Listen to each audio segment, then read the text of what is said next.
Bueno, muy agradecido por esta invitación, fundamentalmente a esta Asociación Argentina de Derecho Administrativo. ¿Cómo seré de viejo que me acuerdo cuando funcionaba en el departamento pegado al de Agustín Gordillo?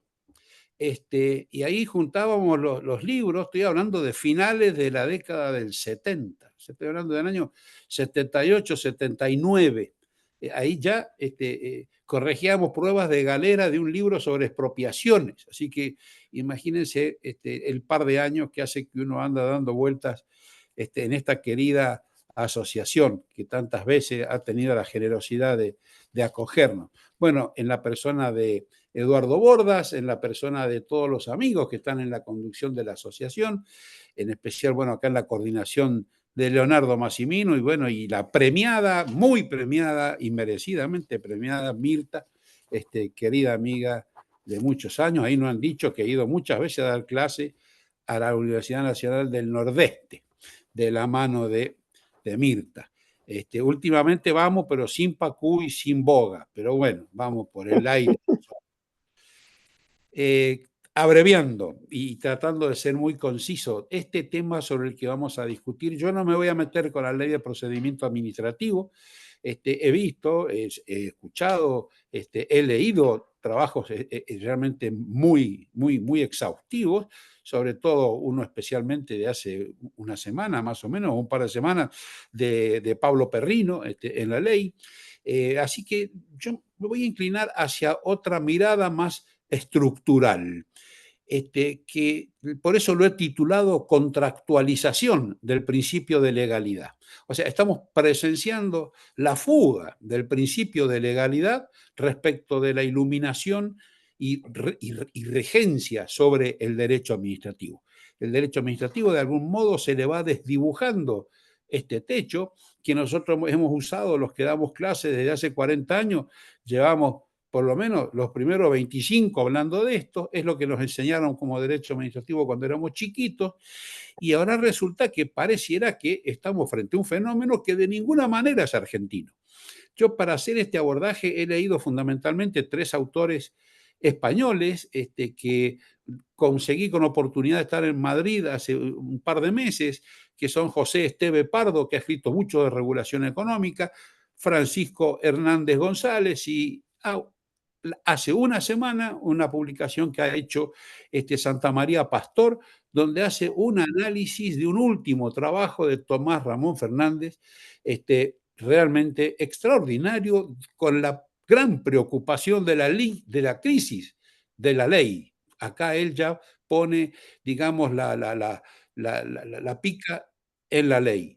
O sea, porque en realidad lo que está en crisis para estos autores es la ley. Vamos a hacer una aclaración que siempre trato de hacer yo cuando hablamos y nos referimos a la legislación y al derecho y a la doctrina española. España, con 27 países más, funcionan dentro de un sistema que tiene una gran carpa de protección y una red de contención que les impide los golpazos. Nosotros trabajamos sin carpa y sin red.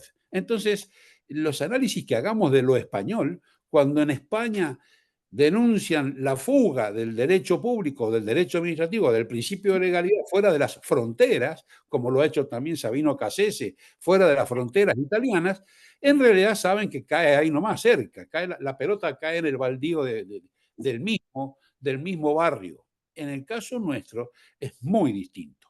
Lo que se va de acá, lo que sale por vía de la contractualización de nuestras relaciones sobre los puntos más cruciales de nuestra economía, como pueden ser las infraestructuras, los servicios públicos, los servicios públicos, infraestructuras, empresas del Estado, concesiones, grandes concesiones de explotación de bienes del dominio público. Esto en la medida en que eluden o tienen vías de escape de la aplicación de la legalidad, de los principios de legalidad que nos rigen, y van hacia las relaciones o hacia esta nueva regulación construida sobre la base de los acuerdos contractuales que hacen los grandes operadores de estos mercados, entonces en nuestro caso es bastante más grave y más difícil. Tampoco pretendo remar contra la globalización. Ya nos dijo Alberto Espot hace 40 años, la globalización es un hecho, no se discute. O sea, no puedo decir no estoy de acuerdo con la globalización, ya la tenemos. Agustín Gordillo decía, es una realidad, la globalización es una realidad con la que tenemos, ya la tenemos encima y nos movemos con ella encima. Así que sí, esto viene muy condicionado y muy empujado por este derrumbe del positivismo, que lo ha puesto muy en evidencia Alfonso Santiago en su trabajo sobre la nueva era del derecho, que él hace arrancar desde los tiradores del muro de Berlín y de los juicios de Nuremberg, pero que de alguna manera han horadado, han ido limando a esta soberanía nacional capaz de legislar y de regular y de hacer normas perfectas para situaciones y realidades que pueden ser ajustadas a las normas. Eso es notable porque viene acompañado del deterioro también de las soberanías, en la medida que estos mismos patrimonios, estas mismas relaciones que pretendemos nosotros sujetar a normas, se han también desterritorializado. O sea, ya no la tenemos adentro del territorio. Entonces, este principio de legalidad que se va poniendo en crisis y que se va vaciando, va quedando para las relaciones chicas, va quedando para lo chiquito. Ya hace rato que venimos experimentando esto, sobre todo con los inversores extranjeros. Esto se amenaza con llevarse puesto también al Estado de Derecho, que eso es mucho más grave. Estamos en una búsqueda de juridicidad que en este momento se está produciendo fuera de los límites del Estado. Fíjense que muchos comparan este fenómeno que produjo el gobierno electo en fines del año pasado, ¿no es cierto? Estas dos cabezas de los poderes fundamentales del Estado, de los poderes políticos del Estado, los dos legitimados en las urnas, un poder legislativo donde triunfó la oposición y un poder ejecutivo donde triunfó el oficialismo actual, por llamarle así, a la presidencia de la nación, ¿no es cierto? Es muy distinto a aquello que nosotros experimentamos al final de la década del 89, de los 80, en el año 89, con aquella reforma del Estado. La reforma del Estado venía de la mano de la legalidad, venía imponiendo una ley de reforma del Estado, una ley de privatizaciones, una ley de convertibilidad. Es más, hasta la desregulación de la economía, que se hizo por un decreto de necesidad y urgencia en el 91, no buscaba sustraer la materia de los grandes operadores, de las grandes claves de nuestra economía, no buscaba colocarla afuera. Sí protegía y habilitó en esa misma década del 90, a través de más de 50 tratados internacionales, la protección externa, o sea, la protección a través de los tribunales que hemos conocido como CIADI, en el cual batimos todos los récords de presencia litigante de los argentinos, pero protegía únicamente al inversor extranjero. Nota entre paréntesis, hoy para las TIGI es uno de los tribunales que pueden elegir también los inversores argentinos. O sea, está entre los tribunales que puede optar el argentino que encuadre dentro de las TIGI, o sea, de las grandes inversiones.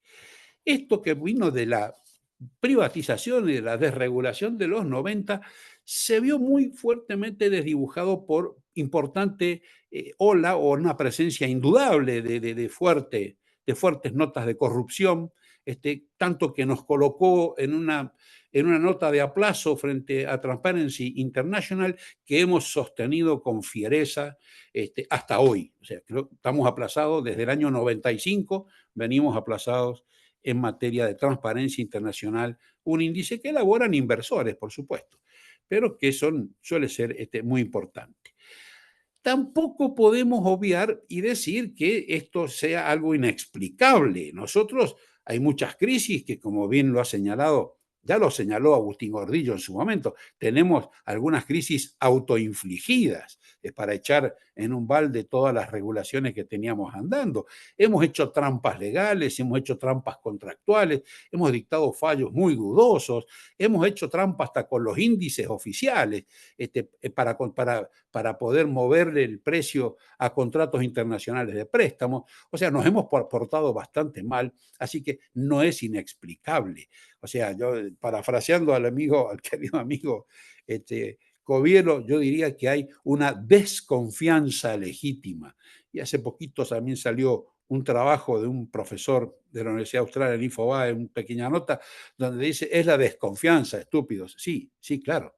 No confían. Es verdad que no nos hemos ganado la confianza. En un mundo donde ya lo señalaba Agustín Gordillo en 2017, lo estoy nombrando mucho porque la hada era su corazón y todo el homenaje que le hagamos es poco, y hace menos de un año que se murió, que nos dejó, pero no nos dejó del todo porque sigue estando en las redes todo su tratado y sus trabajos.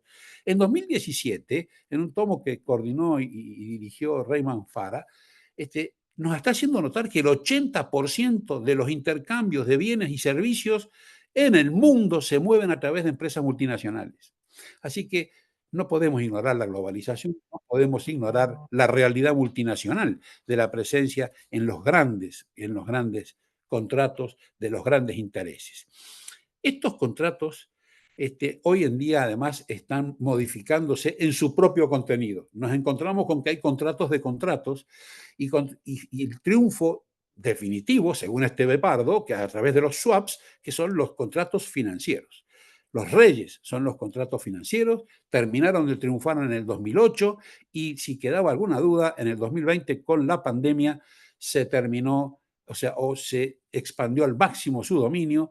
Hoy los contratos financieros tienen por objeto otros contratos financieros que a su vez también son contratos financieros. O sea, los grandes contratos que rigen estas grandes inversiones o estos grandes temas de nuestra economía, de un país riquísimo como es el nuestro, se mueven con contratos financieros desprendidos de toda consideración de la economía, de los negocios y ni qué decir de los valores de tipo social y cultural. Olvidémonos de eso. Esta es la lógica de las finanzas. Yo el otro día decía, tiene la ternura de los resúmenes que nos llega del banco todos los meses. Esta crisis, vale la pena leer las palabras de Hernández González, Él nos señala cómo, ¿no es cierto? No sé, ¿alguien me está hablando? Perdón, estaba escuchando a Ani. Dice, las dos profundas crisis de los últimos años han dado lugar también a la creación de un derecho público caracterizado por una preeminencia de la urgencia, la provisionalidad y la inestabilidad. Un derecho también menos democrático, menos garantista, más centralizado, en el que prima la incertidumbre. Vienen triunfando las teorías contractuales de Estados Unidos, que nacieron en Harvard, con Hart, con Moore, después ganaron un premio Nobel en el 2017, sobre la incertidumbre de los contratos. Fíjense ustedes, se expande el contrato, vamos hacia los contratos en el momento en que descubren que los contratos son inciertos, que los contratos son incompletos, que damos consentimientos completos a propuestas que son incompletas o imprecisas. Bueno, no nos puede sorprender. Cada actualización que nos llega en nuestro celular de las condiciones de la nueva aplicación que vamos a bajar, pasamos a las 72 pantallas que tiene y ponemos a aceptar. Y apretamos a aceptar sin haber leído ni siquiera la primera de las pantallitas. Así que no nos puede sorprender cuando venimos haciendo eso ya hace bastantes años en esta nueva cultura en la que estamos metidos. Acá el profesor que mencionaba recién es el profesor Bellorini.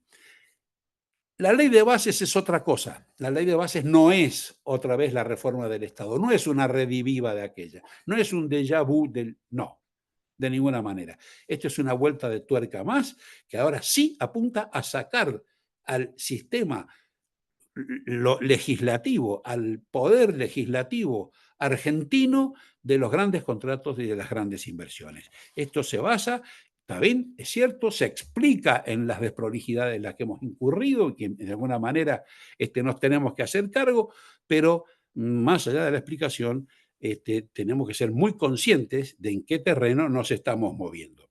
Fíjense ustedes lo que dice Esteve Pardo. Esteve Pardo muestra este tema del avance del contrato, ¿no es cierto?, sobre el principio de legalidad y sobre estos principios, y dice, esto lo está diciendo en el 2003, mediados del 2003, publicado en España. La única corriente ideológica, por así llamarla, que implícita e inexcusablemente vendría a reconocer al contrato un protagonismo destacado, es la difusa corriente libertaria que pretende vivir al margen del Estado, sin necesitarlo. Aspira a eliminar cualquier instancia intermedia o cualquier instancia heterónoma ajena a la libre voluntad de los individuos. No nos puede sorprender. Y no estoy opinando, estoy citando. El presidente de la Nación nos ha dicho que viene a destruir el Estado. Ha invitado a evadir y a justificar la evasión para evitar el robo del Estado. Y ha dicho que la justicia social es un robo, entonces una estafa generalizada. Entonces, y esto no estoy emitiendo opinión, estoy absolutamente citando textual, pero que encuadra en esto que estamos percibiendo, y esto está encarnado en esta ley de bases que nos han puesto y que se ha producido frente a nuestra legislación. Tenemos ejemplos dentro de la ley de base, ¿no es cierto?, en la exclusión de la ley de procedimientos administrativos en todo lo que sea empresa del Estado, sociedad anónima con participación estatal mayoritaria. Muchas, como lo ha señalado bien Perrino, venían ya de la mano de la ley de propiedad participativa, o sea, perdón, de público-privada, de los proyectos público-privados.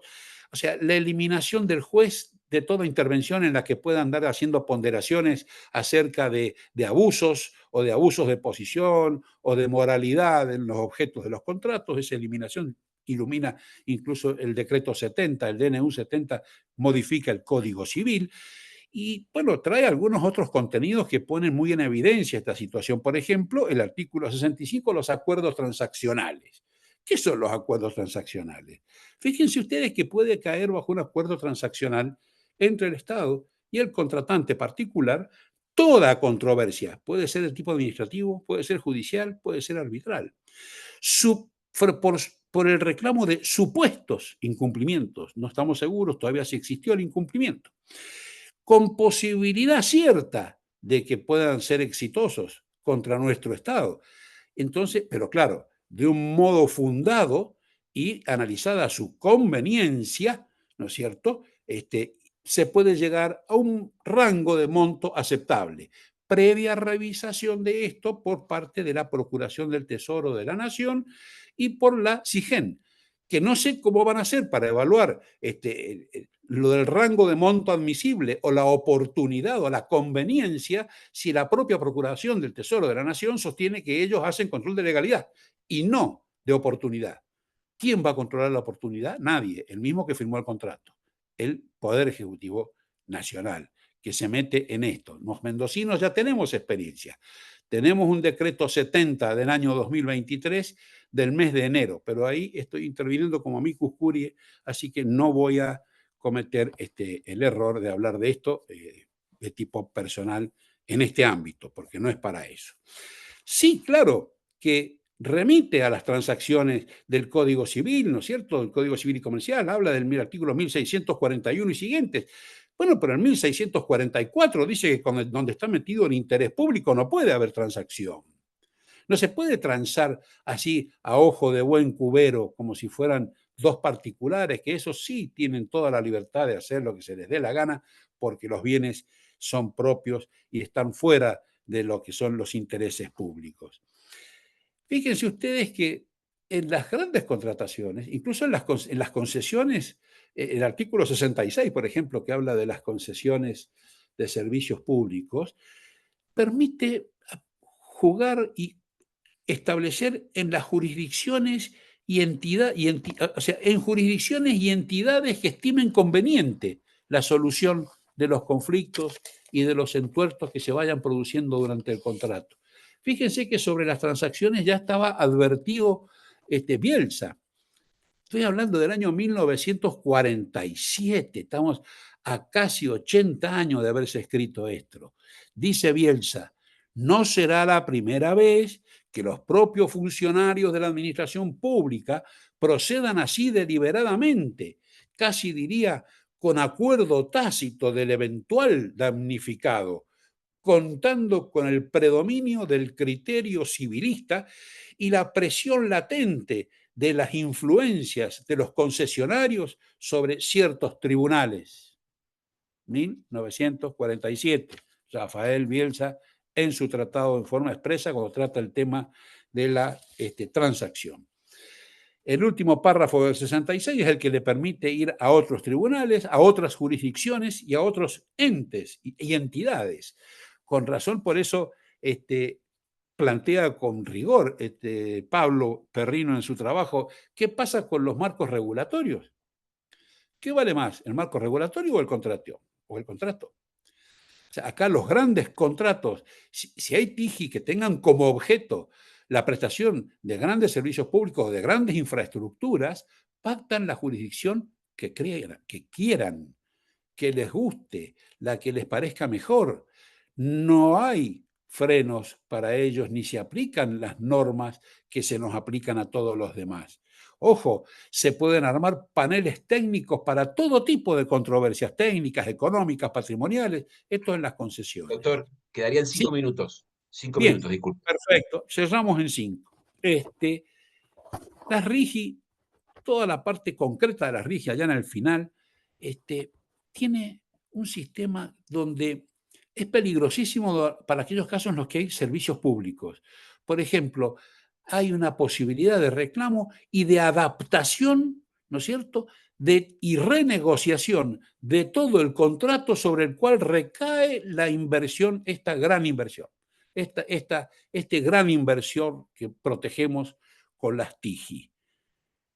Hay una salida realmente hacia la contractualidad tan fenomenal. Fíjense lo que también trae y nos muestra como riesgo, porque ¿cuál es el riesgo de todo esto? Fíjense lo que dice Esteve Pardo. Como habrá podido advertirse y sin necesidad de las insinuaciones que se han deslizado, el avance exponencial del contrato a costa de la ley conduce derechamente a la desigualdad, pues la igualdad ante la ley es inherente a esta, mientras que el contrato en ningún momento la requiere. La ley, dice Claudio Magris, es la defensa de los débiles. Al contrato, en cambio, se llega desde posiciones negociadoras materialmente diversas que pueden ser abiertamente desiguales sin reparar en la debilidad de alguna de las partes. Y cierra. A la desigualdad generada por la crisis del Estado social se añade ahora la crisis del Estado de Derecho, tal vez menos perceptible en un primer momento por el gran público, pero a la postre más peligrosa y devastadora, pues con la retirada de la ley, la contractualización de la justicia, la negociación sobre derechos y garantías fundamentales, entre otras muchas erosiones que está sufriendo, las personas quedan entonces expuestas de lleno al juego de mercado según la posición que en él puedan ocupar. Y esta posición cada vez es más definida por el contrato y no por la ley. A los principios que conocimos y estudiamos como soportes del liberalismo político, se le cayó en alguna curva la fraternidad. Pareciera que ahora vamos por la igualdad. O sea, ¿qué es lo que nos va a quedar? La libertad. ¿Pero la libertad de quiénes? Sin fraternidad y sin igualdad, ¿cómo vamos a hacer con la libertad? ¿Quiénes van a tener libertad? No quiero cerrar así con algo que pareciera desesperanzador. Nosotros podemos seguir peleando sobre todo este principio de juridicidad sobre el que han puesto el acento y mucho esfuerzo autores como Julio Comadira hace un tiempo, también lo hizo en su momento en un libro sobre principios jurídicos fundamentales, Juan Carlos Casañe. Acá tenemos que construir frente a esta globalidad, tenemos que construir principios globales, reglas globales, porque las respuestas individuales no caminan, no van a ser suficientes, y tratar de hacer pie en lo que Germán Vidal Campos ya anunciaba hace 50 años, que es ese mínimo común denominador axiológico global. Muchas gracias. Muchas gracias, doctor Pérez Walde. La verdad que una exposición muy conmovedora, como necesaria también para ver esta visión de la contractualización del principio de legalidad.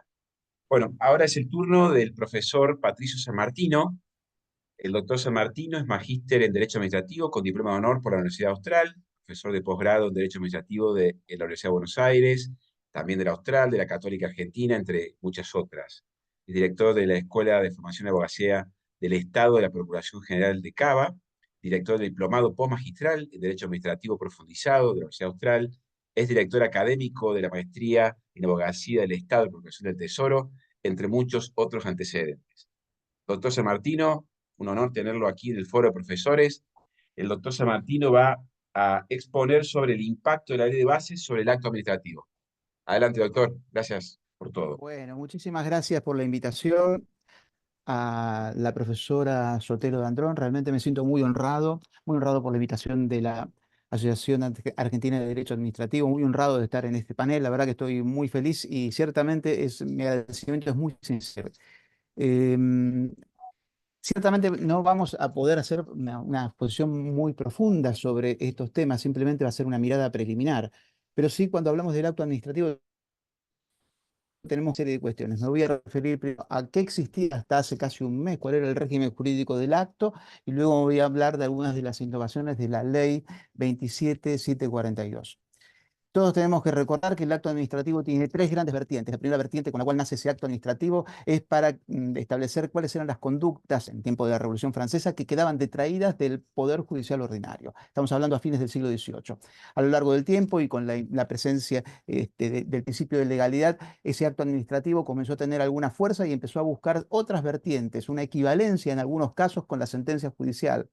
Otto Mayer, en su primer tomo, a página 75, habla justamente de la idea de que el acto administrativo es, en definitiva, algo así como el equivalente a una sentencia judicial y señala, por ejemplo, una serie de razones en las cuales se funda esto. ¿Hay algún resabio de estas ideas?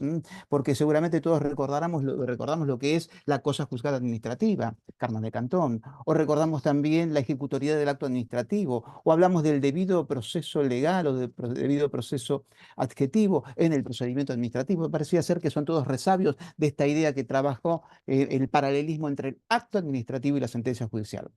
La tercera vertiente que influye es la del acto jurídico. Y también tenemos resabios justamente de todo lo que es la figura capital del derecho civil del siglo XIX. Cuando hablamos del régimen de los elementos del acto administrativo, cuando nos referimos al régimen de la invalidez o de los vicios, básicamente esto tiene una formulación y sobre todo lo vemos con bastante claridad en el periodo jurisprudencial del acto. Hay un fallo que todos conocemos, que es Los Lagos, donde esto aparece con toda claridad. En base a estas vertientes y a desarrollos posteriores, tenemos que las bases del acto administrativo, que están de alguna forma consolidadas en la ley 19, en el decreto de ley 19.549 del año 72, con el desarrollo de la jurisprudencia posterior, sobre todo de los primeros 10 años, vamos a encontrar que en esas bases del acto administrativo se establece esencialmente que no pueden existir conductas materiales que produzcan un gravamen sobre el particular si previamente no existe un acto administrativo. En segundo lugar, vamos a ver que ese acto administrativo, dicho por la doctrina, por la jurisprudencia, por la doctrina administrativa de la Procuración del Tesoro de la Nación, el acto administrativo es básicamente una declaración que es producto de una función específica de la función administrativa. Es una declaración que es producto de la función administrativa o de los órganos o entes que desarrollan la función administrativa, que produce efectos jurídicos directos, singulares, concretos y externos. En tercer lugar, vamos a ver que esa característica que tiene el acto administrativo de producir efectos jurídicos directos sin necesidad de homologación judicial, es decir, por sí mismo, el acto modifica las situaciones sobre las que actúa, va a tener dos grandes variables: los actos jurídicos de gravamen y los actos jurídicos favorables. Ciertamente, en cuarto lugar, vamos a encontrar que el acto administrativo en el régimen legal jurisprudencial vigente hasta hace un mes y pico, el régimen del acto administrativo establecía que ese acto se estructura, se vertebra sobre un elenco de piezas indispensables, sintagma que vale la pena recordar, elenco de piezas indispensables, a los cuales la ley de procedimientos denomina indistintamente elementos esenciales o requisitos esenciales. Esos elementos esenciales o requisitos esenciales responden a diferentes preguntas, como todos lo recordamos: al quién, al por qué, al qué, al cómo y al para qué. Y estos se reflejan de los diferentes elementos, por lo menos que aparecen en la ley nacional. Sé que en leyes provinciales no tienen exactamente estos elementos tal cual, aunque aparecen las respuestas a estas preguntas. Y en la ley nacional, en el artículo 7º, hasta hace poco tiempo, los elementos que hoy continúan como tales son la competencia, la causa, el objeto, los procedimientos, entonces, esenciales o sustanciales, la motivación y la finalidad, a lo cual se agrega un elemento más que aparece en el artículo 8º, que es el elemento forma. El elemento forma va a aparecer en general y en dos características. Uno se habla de elemento forma en sentido estricto, que es básicamente la expresión o el modo de expresión, o forma en un sentido amplio, que es el que muchos consideran que es el que estaba en el artículo 14, que comprende tanto el procedimiento como la motivación, como también en algunos casos la exteriorización, y en algún caso de una doctrina muy minoritaria entiende que la notificación integra el elemento forma. Volviendo entonces, a partir de esta vertebración que tiene el acto administrativo con esas piezas indispensables, se desarrolla también lo que es las consecuencias de esto. La consecuencia va a significar que si al acto administrativo le falta alguna de estas piezas, carece de alguna de estas piezas o se produce el equivalente funcional, que es el vicio grave, en este caso la ley va a denominar a ese acto, lo va a denominar como acto administrativo irregular. Este acto administrativo irregular tiene como consecuencia, la juridicidad establece una consecuencia que es clarísima. Ese acto debe ser removido del mundo jurídico. El acto administrativo, que es gravemente ilegítimo, debe ser removido del mundo jurídico, retirado, expulsado del mundo jurídico. Naturalmente, se establece también que si el acto administrativo cumple con todos los requisitos que establece la ley, cumple lo que la Corte ha señalado, las condiciones esenciales de validez. Y si el acto administrativo cumple las condiciones esenciales de validez, aunque pueda padecer un vicio leve, ese acto administrativo se lo considera regular. Y si el acto administrativo es regular y genera derechos subjetivos y está comunicado y notificado al particular, va a generar justamente una consecuencia de enorme importancia: la estabilidad del acto administrativo, anteriormente denominada a partir de Carman de Cantón cosa juzgada administrativa, que es una garantía, pero también es un límite. La cosa juzgada administrativa es una garantía para el particular, que es el mantenimiento justamente de la situación jurídica activa creada por ese acto, y es un límite al ejercicio de la potestad anulatoria. En verdad, cuando hablamos de la cosa juzgada administrativa o de la estabilidad, no estamos hablando de otra cosa que de la inalterabilidad del acto en sede administrativo. El acto es inalterable, no solamente en su objeto, sino también en su eficacia. Naturalmente, la ley, esto que establece este supuesto de estabilidad de la ley nacional, que del 72, con la reforma del 77, esta cosa juzgada administrativa del acto irregular es tributaria de la cosa juzgada del caso Carman de Cantón. Pero la ley nacional incluyó y amplió lo que es el área de estabilidad a los actos administrativos irregulares, aquellos gravemente ilegítimos, si cumplían determinadas condiciones, si el acto estaba firme o consentido, había generado derechos subjetivos que estuvieran en cumplimiento y que no se dieran alguna de las salvedades del artículo 18, entre ellas la más conocida es justamente el conocimiento del vicio. De consiguiente, que si el acto irregular, gravemente ilegítimo, según la calificación de la administración, estaba firme, consentido y generado derechos subjetivos que se estuvieron cumpliendo y el particular desconocía el vicio, ese acto también iba a adquirir alguna excepcional estabilidad y por lo tanto ese acto únicamente podía ser removido mediante una declaración judicial de nulidad.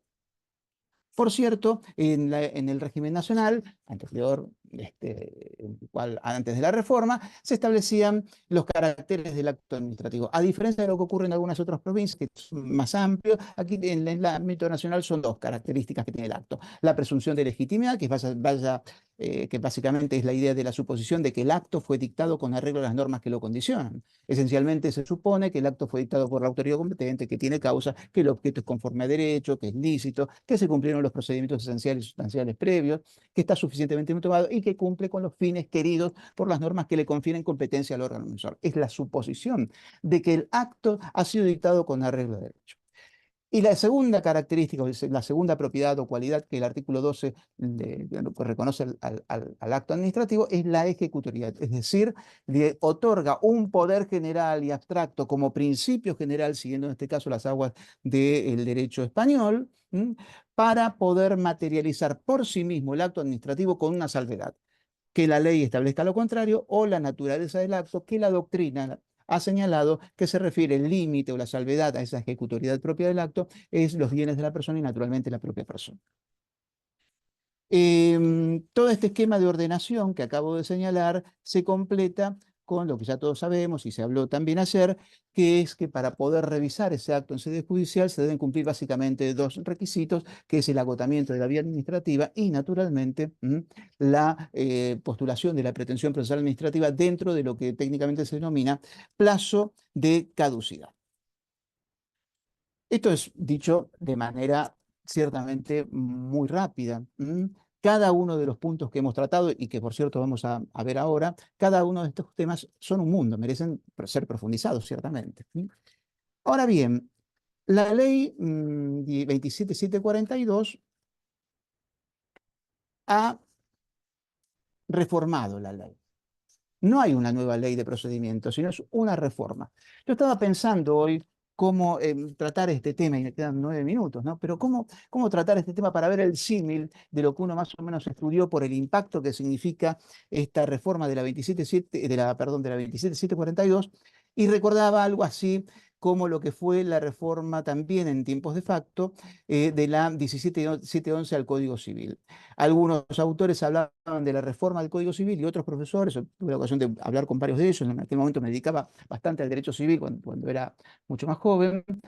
Recuerdo que algunos decían, no, es un nuevo Código Civil, el código después de la reforma de la 17711. O sea, aquí estamos con lo mismo, ¿es una ley reformada o estamos en verdad frente a una nueva ley de examinando a lo largo de los próximos meses y años? El impacto de la ley va a aparecer ya de entrada en las diferentes parcelas que por razones metodológicas se estudia el acto administrativo. Ya de entrada vamos a encontrar que la raíz del acto administrativo, que es la función administrativa, la raíz del acto administrativo se ha ampliado. En definitiva, vamos a ver que ese artículo primero amplía en dónde hay función administrativa y dónde se va a aplicar la ley. En algunos casos de manera directa, como ocurre en la función administrativa desarrollada por el Poder Judicial, por el Poder Legislativo o por el Ministerio Público, en otros de manera supletoria. Pero lo que vemos es que hay una ampliación también de lo que es la raíz del acto administrativo y, por cierto, de lo que sería una característica expansiva del acto administrativo en donde haya función administrativa. Pero también hay una perplejidad que nos va a dar la noción misma de acto administrativo, que ayer lo trataba Pablo en algún segmento de esa excelente exposición que hizo, y que también con Pablo lo vimos en una reunión también del postmagistral del Austral con respecto al silencio positivo. ¿El silencio positivo es acto administrativo? Primera pregunta. ¿Es un acto administrativo? A veces los autores no son claros al enunciar esto. Si uno lee la ley y examinando un poco, ¿por qué digo esto? Porque si el silencio positivo es acto administrativo, tenemos que reformular la noción de acto como declaración, porque precisamente el silencio es la no declaración.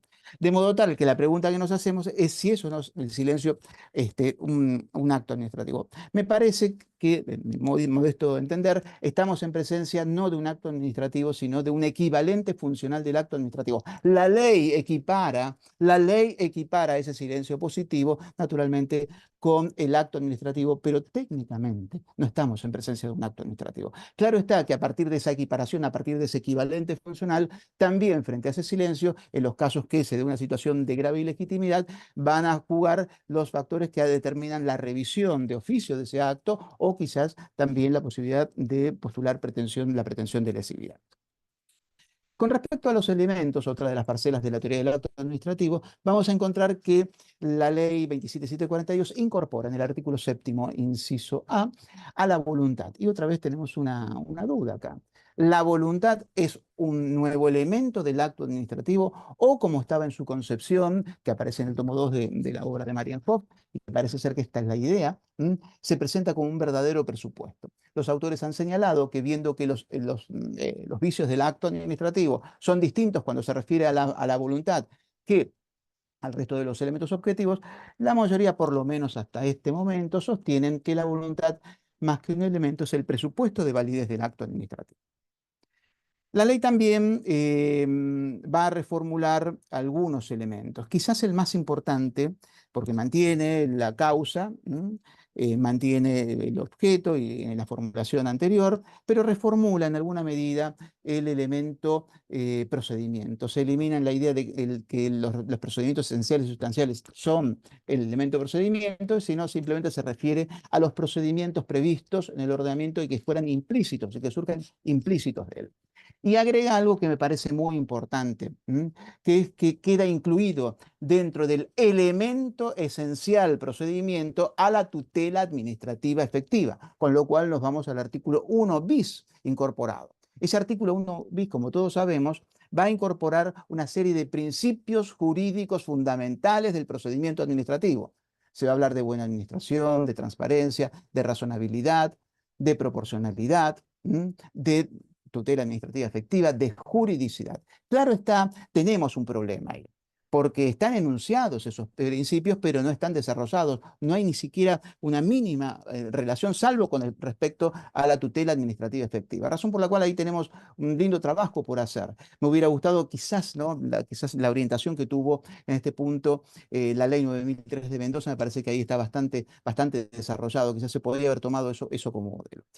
Y el punto acá ciertamente es que la tutela administrativa efectiva, con sus 4 momentos, el derecho a ser oído antes de la emisión del acto, el derecho a ofrecer y producir prueba, el derecho a una decisión fundada, el derecho al plazo razonable, que en parte se tomó lo que es el debido proceso adjetivo y se le agregó el plazo razonable. Básicamente, aquí el problema que a mí me surge, pero no vamos a tener tiempo para poder discernirlo, es si la positivación de esa tutela administrativa efectiva, una garantía fundamental, es más amplia o es más reducida que la garantía a la tutela judicial efectiva consagrada en el considerando séptimo de Astorga Brach.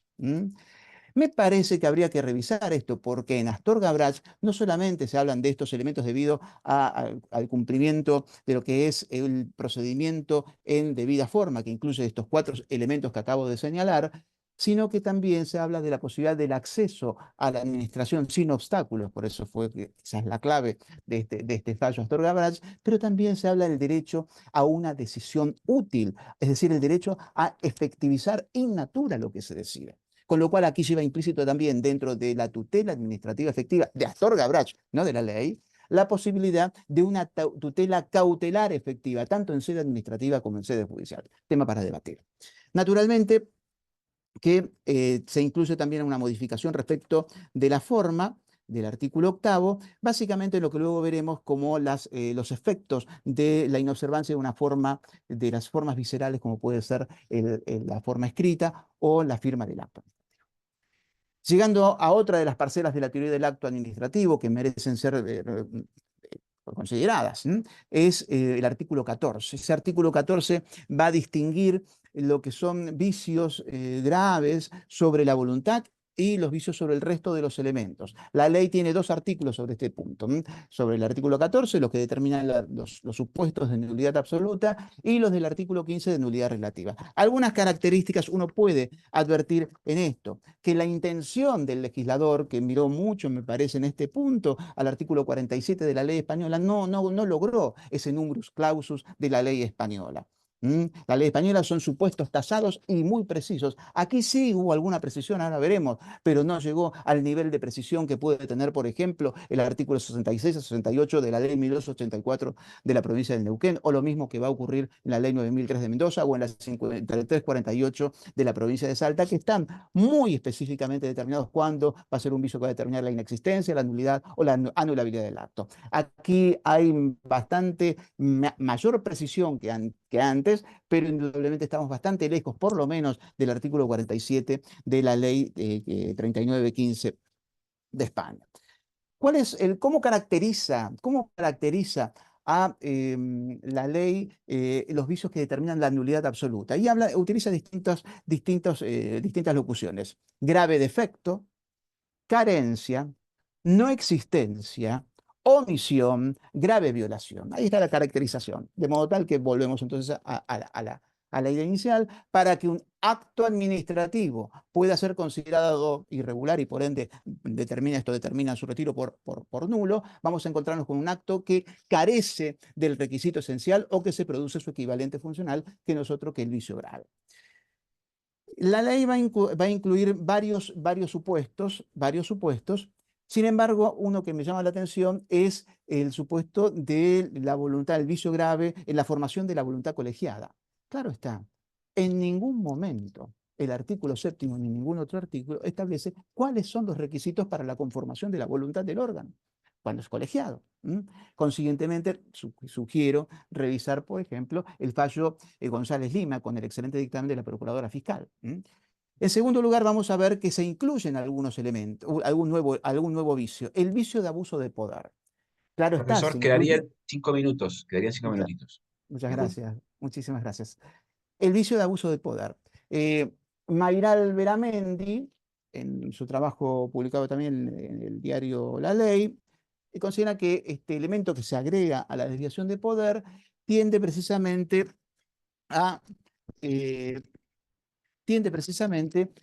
evitar las situaciones de arbitrariedad o de desproporción, con lo cual en ninguno de los casos vemos que le da una entidad propia. Pero también sí dice algo que me llama la atención, porque quizás ahí está una puntita interesante para entender algunos de los aspectos de esta ley. Dice, mediante este vicio de abuso de poder se va a evitar el hostigamiento a las empresas privadas. Es decir, quizás ahí estaba direccionado esta inclusión del abuso del poder. Vamos a encontrar también que hay mayor precisión en la violación de la ley, porque ya se va a decir, bueno, es un acto cuyo objeto o contenido no es cierto, o no es posible jurídica, o no es posible fácticamente. Se va a incluir también dentro del vicio al procedimiento, se va a eliminar esa vaporosa formulación que tenía el artículo 14, inciso B, cuando hablaba de violación de las formas esenciales, y se va a incluir básicamente de manera muy específica la omisión de la garantía de ser oído previamente, de la audiencia previa. Y luego se va a agregar otra también vaporosa expresión o sintagma, violación grave del procedimiento, con lo cual aquí en definitiva tenemos un amplio margen de apreciación que va a tener un vicio grave en el procedimiento. Ya, sinceramente, lamentablemente estoy cerrando con esto, se me acabó el tiempo, se me está acabando el tiempo, no voy a poder terminar de decir muchas de las cosas. Otro de los puntos esenciales, y que me parece que esto sí vale la pena señalarlo, es que la ley ha establecido modificaciones con respecto a lo que es el régimen de la extinción. Además de los supuestos anteriores, vamos a ver que la ley establece que el acto irregular estable, que en nueva formulación ya es el acto que es notificado, que generó derechos subjetivos y que en definitiva está en cumplimiento o que ya se ha cumplido, estas son las condiciones de estabilidad del acto irregular, ese acto irregular, además de ser inmutable, de ser inalterable respecto de la anulación, también va a ser inalterable respecto de la suspensión. La ley en este punto consagra lo que yo denomino, pero bueno, es una opinión, el principio consagra el principio de la estabilidad plena. Claro, estabilidad plena porque contempla la prohibición de la anulación y de la suspensión en sede administrativa, con lo cual varios dictámenes últimos de la Procuración del Tesoro, en definitiva, deberían ser revisados. Por ejemplo, el de 307-167, el de 318-427 o el dictámenes del 9 de octubre del año pasado. Dictámenes que consideraban que la administración, frente al acto estable, estaba habilitada no solamente para suspender, sino también para anular. Esto decía estos dictámenes. Entiendo que esa doctrina, frente a esta idea de la estabilidad plena del acto, debería ser revisada. Estabilidad plena, pero no absoluta. ¿Por qué digo que es no absoluta esa estabilidad que consagra este artículo? Porque básicamente, si se da algún supuesto, ya no de conocimiento del vicio, de dolo del particular, en las dos formulaciones que puede tener, que aparecen en el Código Civil, el 271. Lógicamente, el 271 del Código Civil, que establece el vicio por acción o por omisión, ya viene de 1871, del tiempo de Vélez Sarsfield.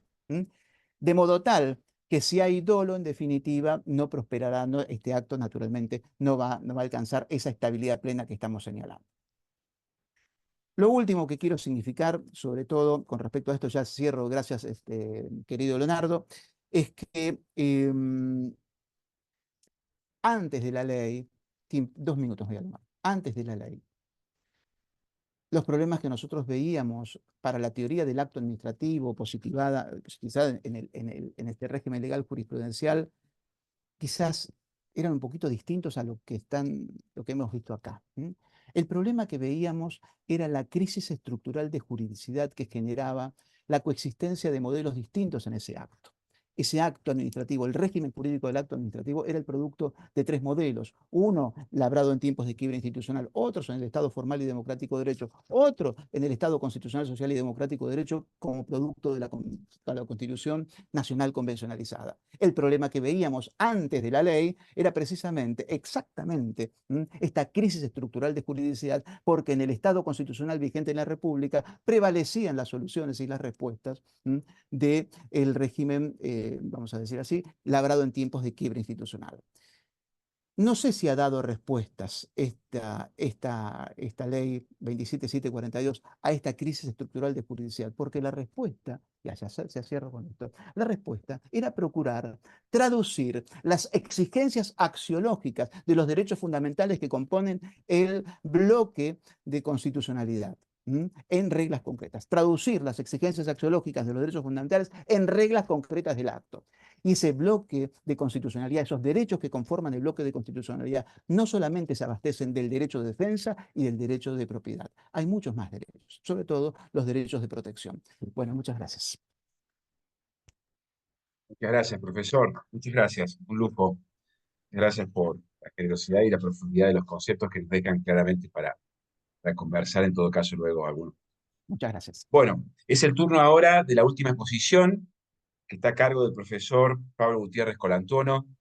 Pablo Gutiérrez Colantuono es doctor en Derecho por la Universidad de La Coruña, España, con calificación sobresaliente. Es académico visitante de la Universidad de Oxford, de Facultad de Derecho allí en Reino Unido, especialista en Derecho Administrativo y Administración Pública de la Universidad Nacional de Buenos Aires. Es director de la especialización en Derecho Administrativo y profesor regular de grado en la Universidad Nacional del Comahue. Es también profesor de posgrado y conferencista en diversas universidades en Argentina y en el exterior, en la materia de Derecho Constitucional, Derechos Humanos y demás. Es expresidente de esta asociación, entre muchos otros también antecedentes. Pablo va a exponer sobre el RIGI primeras aproximaciones. Gracias, Pablo, por acompañarnos. Te cedo la palabra. Muchas gracias, buenas tardes a todos, un placer estar por acá. Gracias a la asociación, a nuestra asociación, por supuesto, a sus autoridades. Agradecerte especialmente, Mirta, Leonardo, por esta invitación al Foro de Profesores, un espacio siempre muy apropiado para poder intercambiar distintas ideas. Como yo soy el único que no está con corbata, me puedo permitir algunas licencias. Por ejemplo, decir que estoy sorpresa, dirían los adolescentes, con algunas cosas, ¿no? Y especialmente con el RIGI. Especialmente con el RIGI, según vamos a poder analizarlo. Sí me gustaría encuadrar, por más que sea una obviedad, que el RIGI no es un régimen que vino a estar establecido en una ley aparte y propia. sino que está dentro de esta ley, que es una ley de delegación administrativa y una ley de delegación legislativa en la administración pública y una ley de emergencia. ¿No? Fundamentalmente, este es el encuadre en el cual está incorporado el RIGI. Y la pregunta que uno se hace es si esta ley, dentro del cual está incorporado el RIGI, expresa la ideología constitucional que contiene al poder que ha dictado esta ley. Entonces, si la ideología constitucional está expresada en esta ley y especialmente en el RIGI, ¿no? Esa es una pregunta. Porque hace tiempo vengo pensando y sosteniendo que nos hemos acostumbrado, ya desde lo cultural, por decirlo en un aspecto mucho más grande, a pequeñas o micro cancelaciones institucionales, legales, constitucionales, incluso democráticas. Y que esas micro cancelaciones, si uno las estudia como un proceso global, puede llevar, en algunos casos muy complejos, a vaciamientos democráticos, a través de las cancelaciones de la legalidad, de la institucionalidad de parte de esas democracias.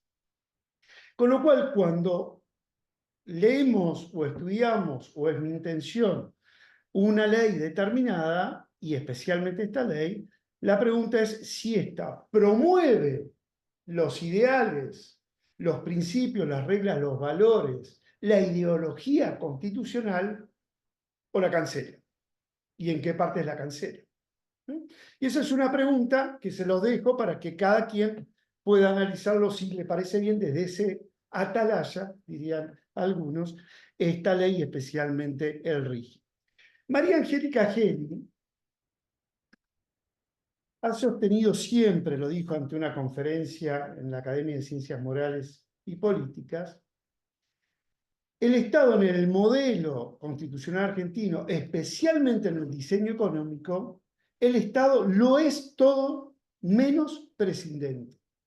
Yo lo quiero enfatizar, lo es todo menos prescindente. Y agregaba en esa conferencia que en situaciones de crisis políticas o emergencias económicas se da una particularidad trayendo y compartiendo lo que el académico Vanossi sostiene. A mayor poder, mayor control. Dejo por acá, por el momento, estas afirmaciones de María Angélica Gelli. Y después vamos a ver cómo las releemos a partir de lo que vamos a compartir. Hay dos formas, me parece, dos como mínimo, hay muchas más de analizar el RIGI y esta ley, ¿no?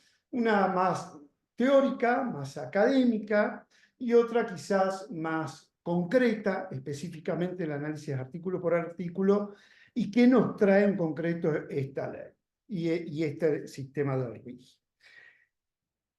La actividad o el RIGI, en mi criterio, está encuadrado dentro de lo que es el fomento, ¿no? Esa actividad del Estado que podemos caracterizar de fomento, donde se promueve bajo determinadas acciones concretas, se promueven justamente algunos valores constitucionales, ¿no? En este caso concreto, el progreso, el desarrollo, las industrias, la diversificación económica de la matriz económica de un país. Están puestos allí específicamente en el título del RIGI. ¿Cuál es el objetivo de esta ley?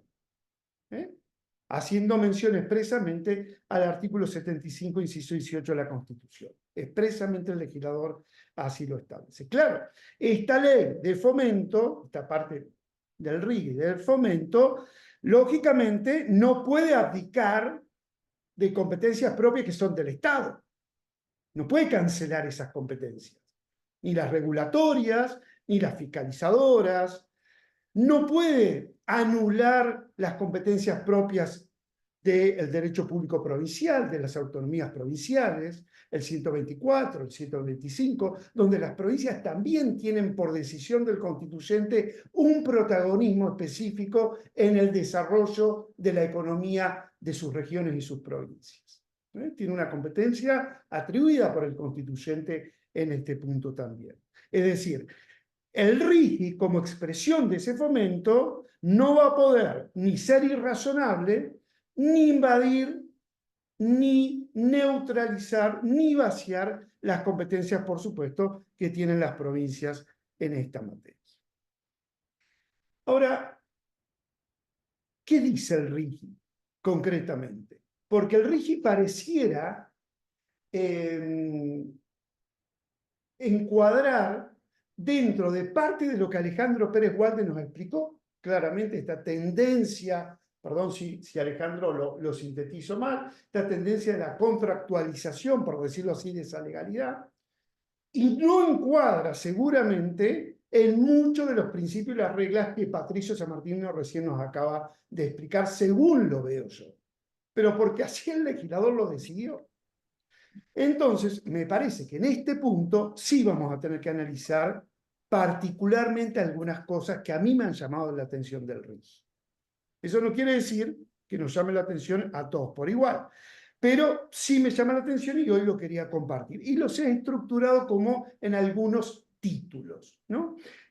¿Por qué le puse a esta intervención primeras aproximaciones? Pues no está la reglamentación todavía del RIGI, que veremos si intensifica algunos aspectos que ahora vamos a comentar o trata de matizarlos, ¿no? Para tratar de ver si se readecúa a algunos preceptos constitucionales que creo yo que los ha tensado de una manera importante. El primer título que les quería compartir, se lee un aumento notable de garantías procedimentales y procesales a favor de los vehículos de proyectos únicos. Un ensanchamiento de las garantías procedimentales y procesales. Ahora, este ensanchamiento es notable lo que hace la ley, porque en este ensanchamiento, por ejemplo, se incluye una delegación en el Poder Ejecutivo, ya no para que dicte un reglamento con carácter de generalidad, objetividad, todo lo que ustedes ya saben, mejor que yo, sino que al tiempo de admitir favorablemente la adhesión a un régimen específico, a un vehículo de proyectos únicos específico, tiene la posibilidad, por acto administrativo individual, en esa aceptación de esa adhesión, de establecer un mecanismo específico para esa situación de resolución de diferencias. Por acto administrativo en la decisión. Artículo 221, última parte del RIGI. Establece, estamos hablando de vehículos de proyectos únicos, establece el deber de garantizar el acceso irrestricto a la justicia y todos otros medios legales de protección. Artículo 200, inciso E. Fija la inexistencia del plazo de caducidad alguno para acudir al arbitraje. Y por supuesto lo agrego yo, obviamente, la innecesariedad del procedimiento administrativo previo. Artículo 217. A esto yo le llamo el aumento notable de garantías procedimentales y procesales de la tutela de los derechos que se consagran a partir de la adhesión a este régimen por parte de los vehículos de proyectos únicos. Se establece una suerte de autotutela de derechos privados. No es la verdad que tiene imprecisiones el título, pero para darnos una idea, la autotutela de los derechos privados y la suspensión de los efectos del acto. Artículos 217 y 206 son algunos de los ejemplos. El uso de recursos alternativos de resolución de conflictos implica la suspensión de la ejecución de los actos administrativos. Más aún, si tienen un tiempo cuando puedan, en materia cambiaria, en el artículo 206, si quien ha sido beneficiado de este régimen cree que el Estado ha introducido variables en la regulación cambiaria que afecta los derechos adquiridos que da esta ley, va a poder reclamar por las vías pertinentes aplicando la ley vigente anterior a ese cambio que se haga por esa resolución. Es decir, aplicando la normativa legal e infralegal que tenía hasta ese momento y no la nueva que saca o dicta el BCRA en materia cambiaria, por ejemplo. Mientras que transcurre toda la impugnación en sede administrativa y decide ir a la instancia judicial u otros medios alternativos, expresamente la ley prevé que va a seguir gozando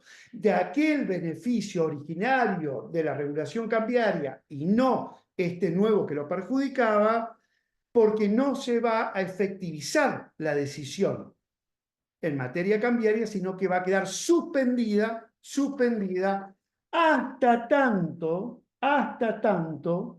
quede la decisión pasada, quede firme y pasada en autoridad de cosa juzgada material. Artículo 206 en materia cambiaria. Nuevos derechos adquiridos, asimilables a la propiedad, dice literalmente la ley, el RIG. Nuevos derechos adquiridos asimilables a la propiedad en su protección. Y aquí aparece otro tema interesante, ¿no? Otro tema interesante.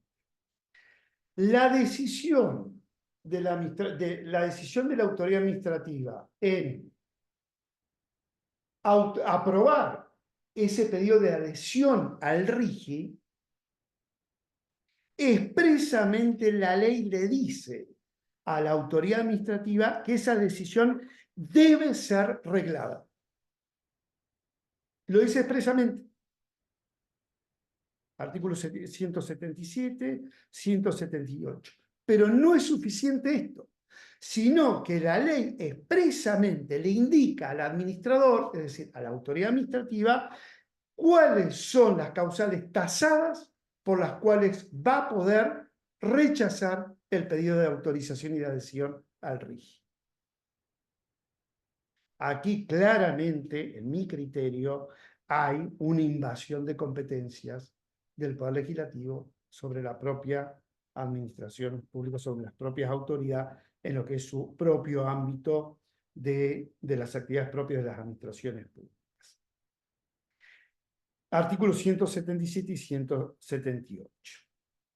Sin olvidar en este punto, insisto, con las decisiones regladas, que si leemos que la adhesión al RIGI, la decisión de la administración pública, una decisión reglada, y la ley estipula que tiene 45 días la administración pública para resolverlo, y dice que ese plazo es esencial.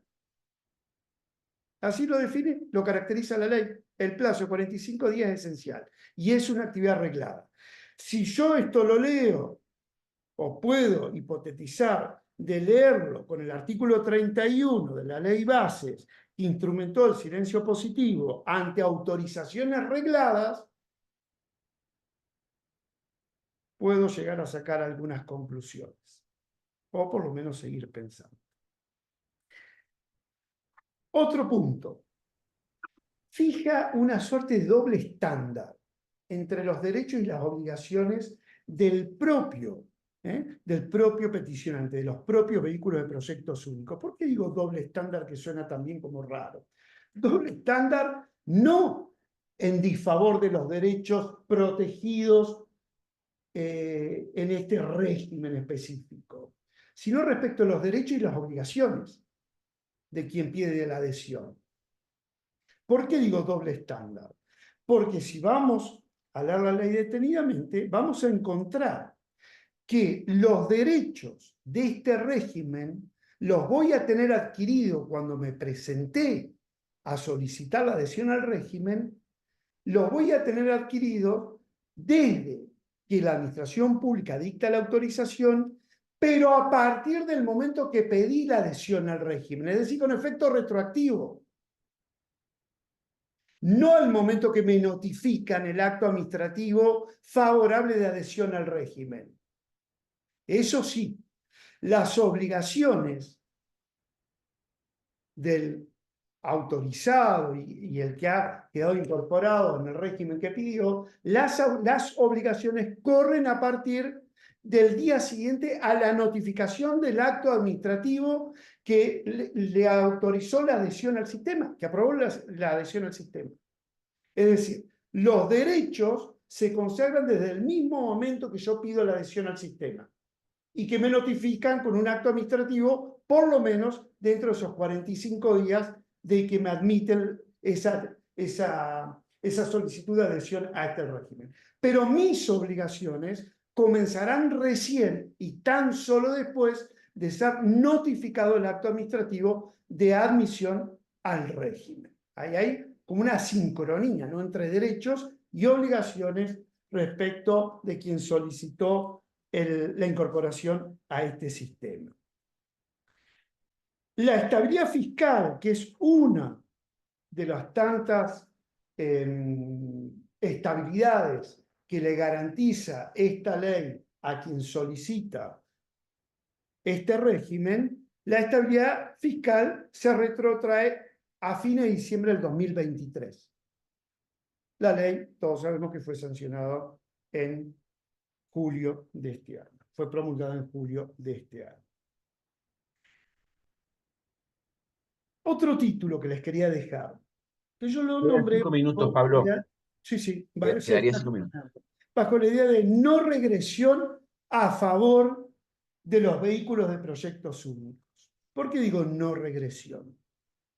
Porque se le asegura por 30 años a lo menos, porque allí hay unas interpretaciones que según algunos temas se extiende, pero se les asegura 30 años como incorporado a su patrimonio, 30 años incorporado a su patrimonio, la estabilidad normativa, fiscal, cambiaria y aduanera. Y se prohíbe que los incentivos que se otorgan por el RIGI sean afectados o derogados por normas más gravosas o restrictivas. Artículo 201. ¿Es razonable esta previsión en nuestro sistema constitucional, especialmente con los mandatos del desarrollo humano, del progreso, la intergeneracionalidad y la sostenibilidad? Expresiones, por cierto, que estas no aparecen en casi ningún lugar de la ley bases. Es como si la reforma constitucional de 1994 no hubiese impregnado la ley bases y en particular aquello que tiene que ver con el RIGI. Pero también determina la prohibición de competencias públicas provinciales que impliquen, miren el concepto, mayor carga fiscal. Tomar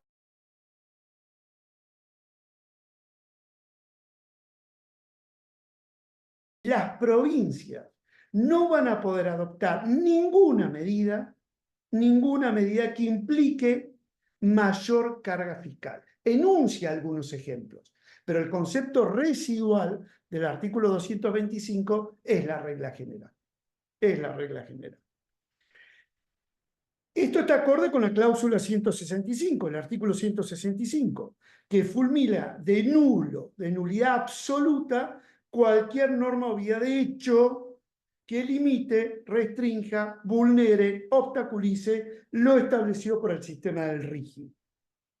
Y le ordena a la justicia impedir su aplicación, no distingue si cautelar o sustancialmente, le ordena impedir la aplicación de cualquier vía de hecho normativa que distorsione el régimen por 30 años.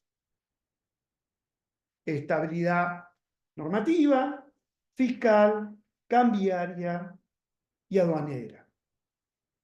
¿Es este sistema constitucionalmente apto para el desarrollo y el progreso en términos de valores, principios y exigencias constitucionales? Es una pregunta que por eso estamos recién empezándolo a estudiar. Veremos en la reglamentación. Pero sí parece en partes una derogación de hecho o una abdicación de competencias estatales y una injerencia de competencias estatales sobre los otros órdenes jurídicos provinciales para vaciarle las competencias a esas provincias. Porque aparte no se olviden que todo a su vez, especialmente con lo que tiene que ver con los recursos naturales que son propios o integran el dominio de las provincias, aquí ni siquiera las provincias van a poder ejercer su propia jurisdicción, ni la jurisdicción federal, en base a lo que Alejandro explicó también del tema de la cesión de la jurisdicción internacional por los tratados, que ya no solamente va a aplicar al inversor extranjero, tal cual dijo Alejandro, sino a los inversores propios internos de la Argentina. ¿Dónde queda la cláusula constitucional de las provincias en este punto? ¿No? Bueno, y ya termino, Leo, ya termino. Por eso hoy quería insistirles que la idea era tratar de hacer como un punteo, ¿no? Y cruzarlo con otros aspectos de la ley, cruzarlos un poco con algunos temas que explicó Alejandro y que explicó Patricio. Algunos autores hemos siempre pensado, entre los cuales estoy, que el procedimiento administrativo es útil, bien utilizado por supuesto, pero siempre dijimos que ¿por qué no hacerlo optativo? ¿No? Esa instancia previa administrativa, como sucede en Brasil, por ejemplo, ¿no?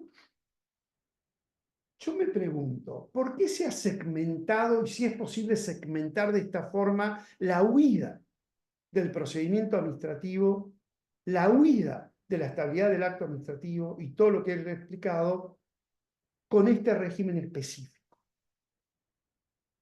¿Por qué sí en este régimen y por qué no en la generalidad de la situación de los derechos, las libertades y las garantías en general de las personas bajo el sistema constitucional argentino? ¿No era que aquello no se podía porque había un mandato determinado que obligaba a pasar primero por esas administraciones públicas? Porque tenía esas administraciones públicas la finalidad de revisar lo que había hecho el inferior, por ejemplo. Porque era un espacio donde podíamos discutir hábilmente y eficazmente los derechos con esa administración pública. Con una ley de delegación de facultades, de emergencias, en distintos aspectos, se establece un sistema específico por fuera del sistema que conocemos.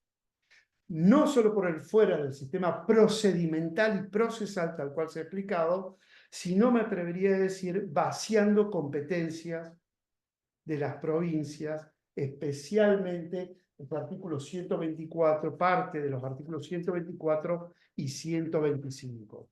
¿Molesta el federalismo? ¿Molesta los principios y las reglas constitucionales? No lo sé. Lo que no nos molesta, por supuesto, es promover la industria y la economía y las grandes, pequeñas y medianas inversiones, porque de eso va el desarrollo de nuestro país, sin lugar a dudas. Pero no es cancelando espacios constitucionales, porque la alegría del hoy seguramente será la tristeza del mañana. Muchas gracias. Muchas gracias, Pablo. Muchas gracias. Muy interesante la visión del tema en las aproximaciones, no solo de la mirada del inversor o del proyecto, sino también desde de la mirada local, ¿no? De la mirada de las provincias, ¿verdad? Que es muy interesante. Agradezco a los expositores, doctor Pérez Walde, doctor San Martino, doctor Gutiérrez Colantuono. Tenemos un tiempo breve para las preguntas. Si les parece, hacemos como está asignado, es decir, el que quiere hacer una pregunta, un comentario, levanta la mano. Les pido por favor que sea de manera breve, también las respuestas, así da lugar a los comentarios y a la mayor participación, y el que no lo pueda hacer de manera con el micrófono lo puede pasar por el chat, yo puedo leerlo. Así que bueno, le cedo la palabra al que le interese, que pueda y quiera que arrancar, comenzar. Adelante, levanta la mano y se desbloquea y ya puede formular la pregunta o el comentario que desee. O por el chat también.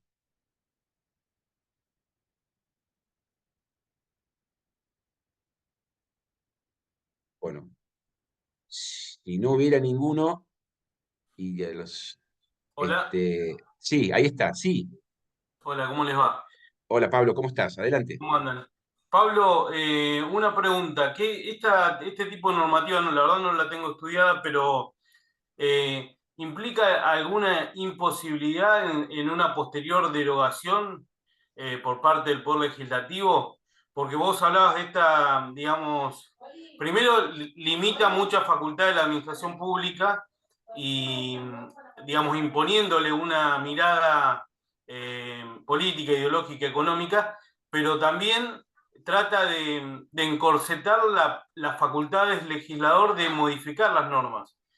Habla de también una aplicación retroactiva, le quita el derecho la posibilidad de transformar y modificar las condiciones y regulaciones de acuerdo a la voluntad política al momento en que se sanciona una ley. Digamos, ¿cómo ves esto en cuanto a una posible modificación en algún otro tiempo político? Ahí le paso a Alejandro, me parece que había levantado la mano, pero sí, yo lo veo claramente así, pero la ley lo dice específicamente, por 30 años se le asegura y se le garantiza la estabilidad normativa, regulatoria, en temas tributarios, fiscales, aduaneros, cambiarios. En la no regresividad, a mí me gusta ese término porque se usa generalmente para los derechos económicos, sociales y culturales, que molesta y bastante en algunos espacios, y aquí no parece molestar. Se cancela, creo que acá hay, no lo había pensado así, con esto ya paso la palabra, un poco tomando lo de Alejandro, no porque lo haya dicho él, sino porque pues tomo la idea que él dijo. Acá hay un nuevo conducto por el cual se vacía la competencia del Congreso de la Nación, a mi criterio. A ver, Gracias, Pablo. Ahí, sí, Alejandro. sí, yo diría lo siguiente, dos observaciones. No es una novedad en los negocios internacionales estas cláusulas de estabilidad, sobre todo tributaria. O sea, garantía de estabilidad tributaria, de las condiciones tributarias. Eso lo he visto en muchos contratos, incluso de antiguo, la presa de Potrerillos, por ejemplo, teníamos un acuerdo que cualquier modificación tributaria iba a ser reparada de inmediato por la provincia. La hicimos efectiva incluso en una empresa donde yo trabajé hace 40 años, con la presa de Uyum, en San Juan. Se aumentó un ingreso bruto, entonces se nos reconoció la diferencia. O sea, eso no es anormal, sobre todo en grandes proyectos de grandes inversiones. Acá el problema que yo veo es el habernos sustraído en temas importantes como los que ha marcado muy bien Patricio Sammartino. Esto está muy bien lo que dice Patricio. Ahora, estos grandes, estos BPU, ¿no es cierto? Estos vehículos de proyectos únicos, tienen un régimen absolutamente distinto solo para ellos. Está hecho a medida de ellos. Pueden entrar, salir, no hay caducidad de ninguna naturaleza, no hace falta que recurran nada, pueden no recurrir y recurrir después cuando se les dé la gana, pedir el arbitraje sin ningún plazo y sin haber perdido ningún derecho, por ninguna caducidad, por haber transcurrido ninguna circunstancia que pueda hacer presumir que perdieron el derecho. Con respecto a las provincias, hay un interesante acá, pueden adherir, o sea, en realidad las provincias no las obliga, pero dice que la que adhiera en su totalidad, dice, o sea, también quieren la exclusión de los tribunales locales. Yo creo, y alguna jurisprudencia hemos tenido en Mendoza, con los pactos federales que se suscribían en la época de Carlos Menem, Mendoza en algunos casos adhirió con alguna reserva, que después se opuso y se hizo valer en la jurisprudencia interna de la provincia de Mendoza respecto de algunos tributos internos de Mendoza. Yo creo que las provincias podrían adherir con algunas reservas. No someterse de esta manera a quien ya se ha sometido a los sistemas internacionales sin ningún tipo de reservas, tanto que el arbitraje tiene que funcionar afuera del país. No puede haber ningún argentino integrando el tribunal de arbitraje. Y tampoco dicen del inversor, pero acá estamos llenos de sellos de goma como inversores. Acá la principal proveedora de uno de los principales servicios públicos de la provincia de Mendoza, la principal accionista, tiene domicilio en Guatemala. Y a su vez es poseída por otras dos sellos de goma, que uno es de El Salvador y el otro es de... O sea, esto es una cosa, tiene algunos ribetes realmente que podríamos aprovechar la reglamentación para corregir, pero no si hay intenciones de corregir, no sé si hay intenciones de corregir. Pero sí se podría, perdona, sí se podría utilizar ahí ese momento, Alejandro, me parece, ¿no? Y lo compartimos con todos. Me parece que podría ser un momento para hacer esas correcciones, me parece. Sí, yo invitaría porque hay algunas que son groseras. Sí, claro. Y ahí, Ahí perdón, hay una... lo último que digo es perdón, Leo, Sí, las provincias han empezado a adherir y están adheriendo integralmente. Están adheriendo, que también ahí hay un cuestionamiento si es constitucional o no esa adhesión in totum, como decíamos, ¿no? Creo que esto va a traer, conflictos seguramente, como siempre con el tiempo, y con la particularidad, como dice Alejandro, que esto se va a discutir afuera, ¿no? Se va a discutir afuera y ya sabemos cuál es la virtualidad jurídica que tienen los actos de Estado en el sistema interno y cuáles son los que tienen en el sistema internacional, que son meros hechos, muchos de ellos. bien. Ahí te doy la palabra, Sergio, en un ratito, si me das un segundo. Hay una pregunta en el chat que me parece que es para el doctor San Martino. Algunas palabras sobre el requisito de motivación del acto administrativo y los efectos de su ausencia o inexistencia y tipo de nulidad del acto en este supuesto. ¿Se puede considerar esto que la motivación dejó de ser un elemento esencial del acto administrativo? Es la pregunta. Bueno, muy bien, muchas gracias. A ver, vamos por partes. En el régimen anterior eh, se establecía, como ahora también, ¿no?, que la motivación es un requisito esencial del acto administrativo. En el artículo 14, inciso B, no se mencionaba la motivación, pero se hablaba de violación de las formas esenciales. En algún momento en el pasaje de la ponencia dijimos que en el esquema de ordenación anterior, forma tenía una doble significación, una significación de carácter restrictiva, que es la del artículo 8, es decir, la modalidad, la exteriorización de lo que es el acto, por escrito, firmado, etcétera, etcétera, pero un criterio un poco más amplio que consideraba que dentro de la expresión formas o formas esenciales del artículo 14 quedaban incluidos el procedimiento, con lo cual el vicio en el procedimiento quedaba incluido como un vicio en las formas esenciales, el vicio en la motivación, o sea, la ausencia de motivación o la ausencia de motivación suficiente, que eran vicios graves, en definitiva, quedaban subsumidos también como vicio en las formas esenciales, y por cierto, el vicio del artículo 8. Insisto con esto, algunos profesores sostienen, y algún fallo muy, muy minoritario consideraba que la notificación se incluía dentro de esta forma, que no es la postura de la Corte Suprema, porque la Corte Suprema ha señalado que la notificación es un requisito de eficacia. Esto que acabo de señalar es hasta el mes pasado. A partir de ahora, efectivamente, el artículo 7 enumera, incluye a la motivación como un recaudo esencial, como un requisito esencial del acto administrativo. El artículo 14, en el inciso B, va enumerando, con esa, dijimos en algún momento, buscando alguna similitud o algún paralelismo con el artículo 47 de la ley española, que ahí se establecen como números clausos, o sea, de manera taxativa los supuestos de nulidad absoluta, y este artículo 14, inciso B, va a señalar que dos formulaciones del vicio en el procedimiento. Uno es la omisión de la audiencia previa, muy concreto, aquí sí está, concreto. Omisión de la audiencia previa determina la nulidad absoluta del acto. No lo dije antes, pero lo digo ahora. ¿Cuándo se va, en definitiva, a consumar el vicio o de indefensión?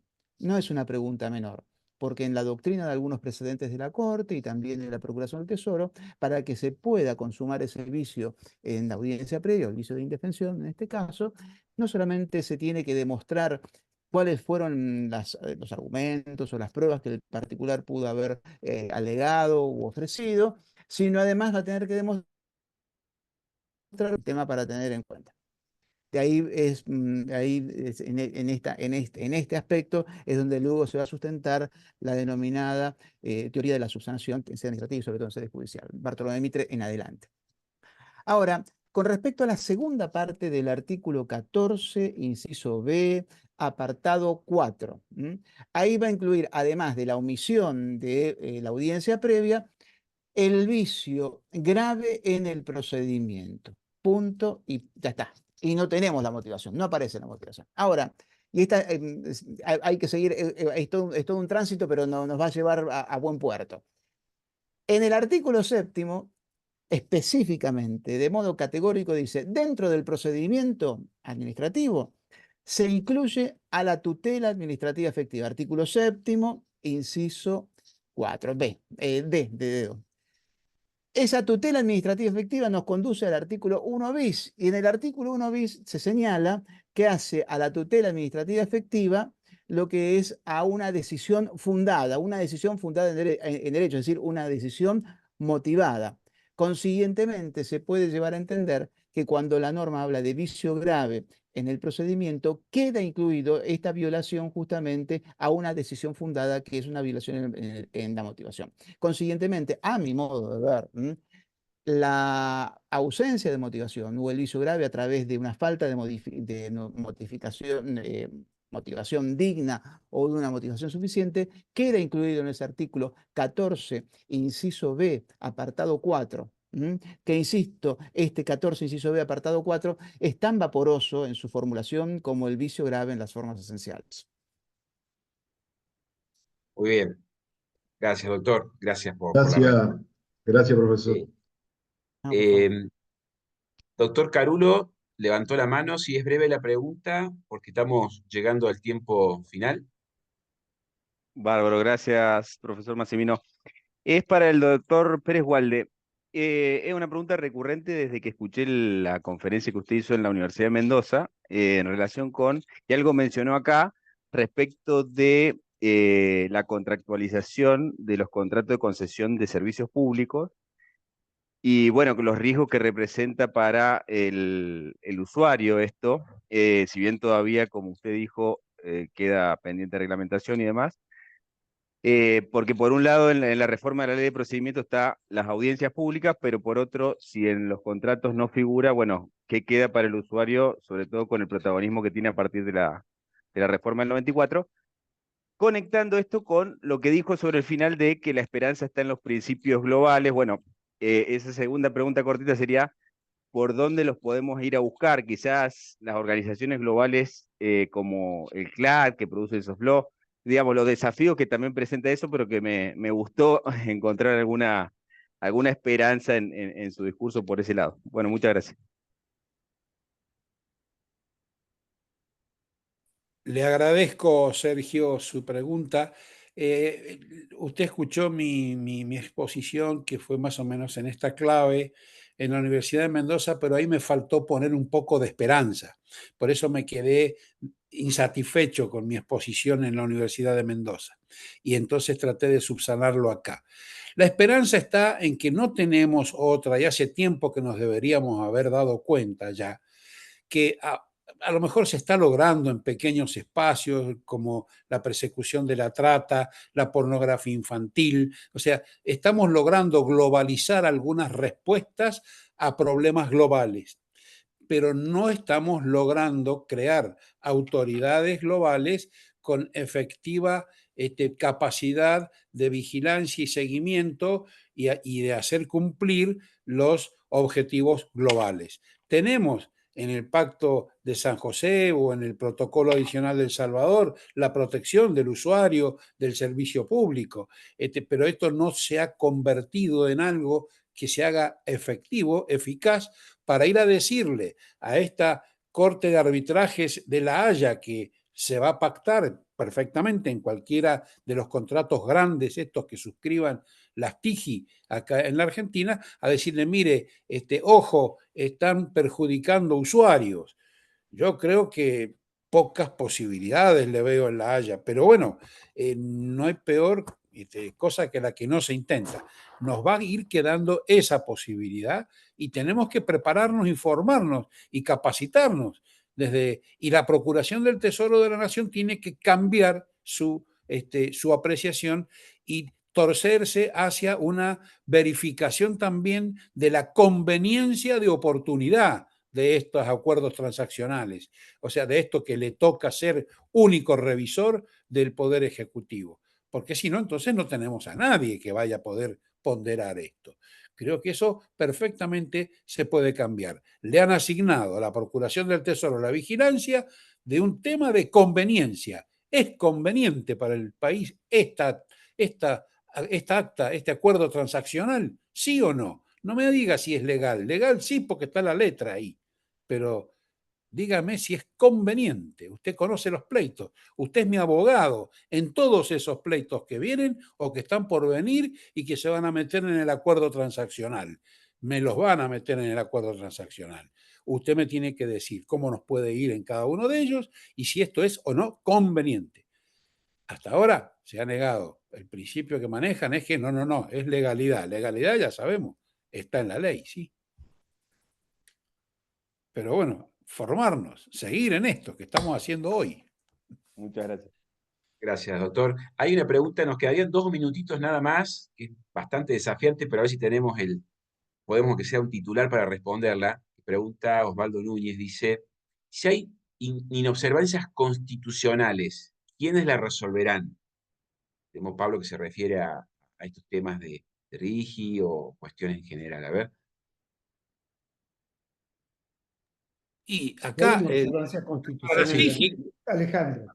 Para las TIGI, todo tipo de controversia de cualquier naturaleza, de toda naturaleza, se ventilan ante estos arbitrajes pactados donde podemos elegir o los tribunales del CIADI o del Centro para Arbitrajes Internacional de La Haya, o hay un tercero también ahí que hemos prorrogado jurisdicciones. Salvo que sea antes de la adhesión, de que se admita la adhesión, Alejandro, que el planteo sea en esa ventana, esos 45 días antes de que suceda la adhesión y la aceptación de esa adhesión, ¿no? Hay un planteo, bueno, hay que ver si hay caso, no hay caso, etcétera, ¿no? Pero tendría que traerlo el propio gobierno que firmó el contrato, digamos. Sí, o capaz que una provincia. A lo mejor una provincia, pero me parece que la provincia estamos, por lo menos Mendoza está adhiriendo sin ninguna observación. Hasta ahora ya pasó por diputados. Bueno, hemos terminado, hay un par de preguntas, pero estamos en tiempo. Doctora Sotelo, si le parece. Bien. Bueno, muy bien. Entonces, agradecemos profundamente a los 3 profesores que han expuesto brillantemente hoy, cada uno en su tema, y la verdad que cada vez nos quedamos con más ganas de escuchar, más ganas de aprender, más ganas de saber. Como decíamos ya ayer en la jornada de ayer, esto es un tema que no se agota y que ahora tenemos que encargarnos todos de formar, informar y tratar de ver qué interpretaciones y soluciones le podemos encontrar a estas cuestiones que se han planteado a partir de esta nueva ley de base y sus decretos los decretos que se han dictado. Realmente creo que han completado todos los aspectos, aunque ustedes digan una primera base, pero para muchos es la apertura al conocimiento de estas realmente modificaciones profundas que se han hecho en muchos de los temas que trabajamos en el derecho administrativo. Así que bueno, muchísimas gracias a todos, a los presentes, a la gente que siempre agradezco mucho, a los que nos acompañan, y también, por supuesto, al doctor Leonardo Maximino, que cumple brillantemente con su trabajo de coordinador, que no es nada fácil, cuando todos queremos seguir escuchándole al profesor que está hablando también. Así que bueno, muchas gracias a todos por acompañarnos, muchas gracias, y esperamos seguir, ¿no es cierto?, capacitándonos, informándonos en estos temas. Que estén muy bien, que descansen, buenas noches, que coman algo rico. Muchas gracias. Gracias a todos. Chao, chao. Profesores, gracias, Mirta. Muchas gracias. Patricio, Gracias. Pablo. Chao, chao. Gracias. Hasta luego. Gracias. Abrazo para todos. Muchas gracias. Gracias Leonardo. igualmente. Chau, Gran placer, chau. Chau. Chao, chao.